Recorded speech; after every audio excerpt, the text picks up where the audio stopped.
Twishimiye kubana namwe muri uyu mwanya. Nitwa Nzungu Gadi, ndi umuvugabutumwa w'umukorerabushake w'umugorozi. Umugambi w'icyerekezo cy'ubugorozi ni uko abantu bakora nk'uko Imana ishaka, nk'uko Yesu yasigiye abigishwa be, nk'uko bigomba gukorwa kuko byanditswe mu byanditswe byera ariyo Bibiliya. Umugambi ni ubu. Icyerekezo cyacu rero, Yesu ubwo yari ari ku isi yarigishije ukuri, akora neza, aravura.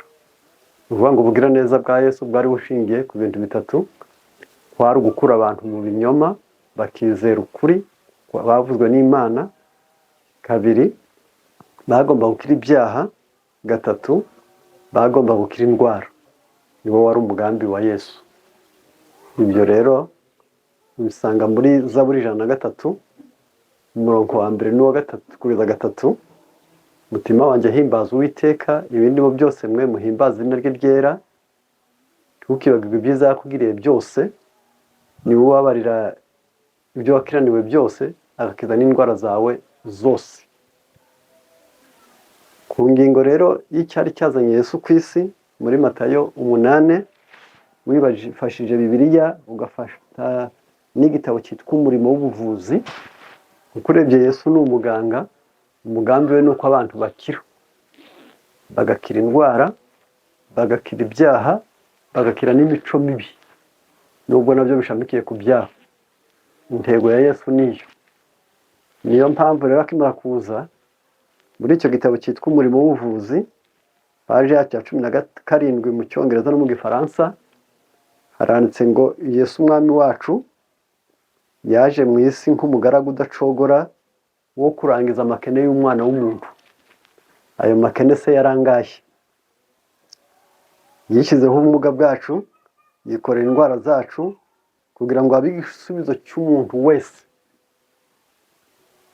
Umugambi we, iyo ni Matayo 8:17. Yaje gukuraho imitwaro itatu: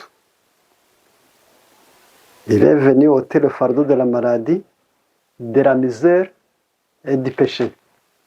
Mu byari byamuzanye, yasanze umuntu aremerewe, kuko muri Matayo 11:28 yaravuze ngo mwese abarushye n'abaremerewe muze munsange ndabaruhura. Iyo mitwaro rero ntabwo yari amabuye bikoreye, si imyaka bari bikoreye, si ibiti, ahubwo bavuze ngo le fardeau de la maladie, de la misère et du péché. Umuntu yikorera imitwaro itatu yose. Ushobora kuyikorera rimwe cyangwa ukikorera umwe muri iyi. Uko akuyikorera kose uravunitse, uraremerewe. Yesu ashaka kuruhuka. Niyo mpamvu yakoresheje ijambo rikomeye, aravuga ati umuntu aremerewe n'indwara, izo ziraremereye, aremerewe n'icyaha kiraremereye, ndetse aremerewe n'ubukene. Ibyo rero, muri ibyo bintu bitatu, ubugorozi nicyo bwerekezaho, bushaka ngo umuntu akire ibyaha, akire ubukene, akire n'indwara. Incamake yabyo rero, icyaha nta wundi wagikiza undi muntu, imbere n'inyuma bagukubita, bagufunga, wanashaka bakaguhana, banaguhombya, ariko umutima mwiza ntuboneke. Nta wundi muntu waguhindura keretse Imana yonyine ubwayo gusa. Muri Ezekiyeli 3:6, umurongo wa 24-27. Rero Yesu muri Yohana igice cya mbere 29, ni umwana w'intama w'Imana ukuraho ibyaha by'abari mu isi. Ni ibyakozwe 4:12. Nta rindi zina twahawe ryo gukirizwamo keretse ari Yesu Kristo. Aha rero ndumva ko muri iyo mitwaro itatu Yesu abwira ko abantu baremerewe niyo. Ni umugambi, ni uko Yesu ari gukora ibyo Yesu yakoze, kuko muri Matayo 28 avuga ngo mujye mu mahanga yose mugisha abaremwe bose. Ariko muri Yohana 17:18, data uko wantumye mu isi niko nanjye nabatumye. Ni ukuvuga ngo abantu bose bumva ko ari Imana bakorera, bataragiye gushaka agatsima mu myemerere, bataragiye gushaka guhunga ingorane zo mu buzima, ahubwo bakaba ari Yesu bagiye gukorera, bakora nk'uko yakoze.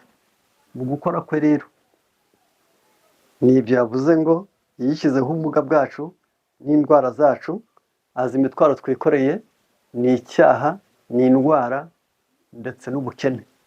Icyaha rero akikuriraho, indwara rero atuma ibyaremwe bikadukiza tuzavugaho, yarangiza ku bw'ibyo byagera ku bukene. Abantu b'Imana, uwaramutse neza wese agomba kugoboka abandi. Mu ncamake, umugambi w'ubugorozi ni ukugira ngo abantu bakore nk'uko Imana ishaka, kandi bakorera abantu ibikwiriye ibyo bakwiriye kubakorera. Buri wese akaba afite inshingano yo kugira uruhare mu kunezeza undi, kandi ko iyo tunejeje abantu tuba tunejeje n'Imana. Ijambo kubanezeza si ukubashimisha, kuko hari n'igihe babakorera icyaha bakabishimye, ariko ni ukubakorera icyiza cyo mu buzima bwabo bwite, yarangiza ukaba ubunguye ubafashije mu mutima, ukabatuma bakira icyaha, mu mubiri ugatuma bakira indwara, no mu buzima ugatuma bakabona ubutabazi bugukomotseho. Iyo ni Matayo 26:34 havuze ngo nari nshonje, nari ndwaye, nari ntagira homba, nari nambaye ubusa. Ibyo ubutabazi wagoboka abantu bameze batyo ubagiriye neza. Nicyo gituma mu mugambi w'ubugorozi bo rero ntabwo tubiha abafite, ahubwo tubiha abatagira. Mbese ni ubutabazi bwo kugoboka, ni umurwayi urwazwa, ni umukene uhabwa ibyo akeneye, ni umunyabyaha uhabwa werekwa ahakirira n'ibyo akira.